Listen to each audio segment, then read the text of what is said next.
আমেরিকাতে থাকি ঠিকই, কিন্তু দেশের এমন কোনো ফেস্টিভ্যাল নেই যেটা এখানে আমরা সেলিব্রেট করি না। সেরকম আজকেও একটি বিশেষ দিন, আমরা চলে এসেছি সিয়াটলের ইসকন টেম্পলে। তুমি কোথায় যাচ্ছো?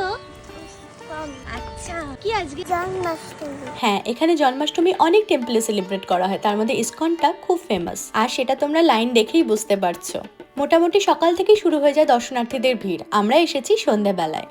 আমরা দর্শনের লাইনে আছি। যে কোনো জায়গায় বাচ্চাদের নিয়ে লাইনে দাঁড়ানোটা একটু মুশকিল, কিন্তু এখানে একটা খুব সুন্দর জিনিস লক্ষ্য করলাম। দর্শনার্থীদের লাইনের পাশ দিয়ে শ্রীকৃষ্ণের ছোটবেলা থেকে বড় হয়ে ওঠার প্রতিটা মুহূর্ত, জন্মাষ্টমীকে ঘিরে প্রতিটা গল্প এত সুন্দরভাবে প্রদর্শিত করে রাখা হয়েছে। আবার সাথে বাচ্চাদের জন্য কিছু অ্যাক্টিভিটিও রেখেছে, সেগুলো করতে করতে আর বিভিন্ন গল্প শুনতে শুনতে কখন যে আমরা মন্দিরের ভেতরেও পৌঁছে গেলাম বুঝতেই পারলাম না।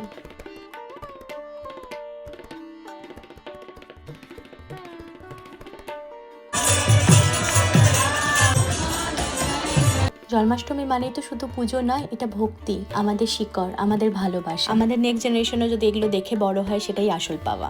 আমরা এখন লিফট পেয়ে গেছি, সবাই বাসে উঠছে, পার্কিং অবধি লিফট দেবে, এখান থেকে ব্যবস্থা করে দিয়েছে। দেশের এত দূরে থেকেও আমাদের প্রতিটা উৎসব পালন করতে পারার আনন্দ কিন্তু সত্যি আলাদা। ভিডিওটা ভালো লেগে থাকলে লাইক, শেয়ার, কমেন্ট আর ফ্রেন্ডসটাকে ফলো করতে ভুলো না। বাই।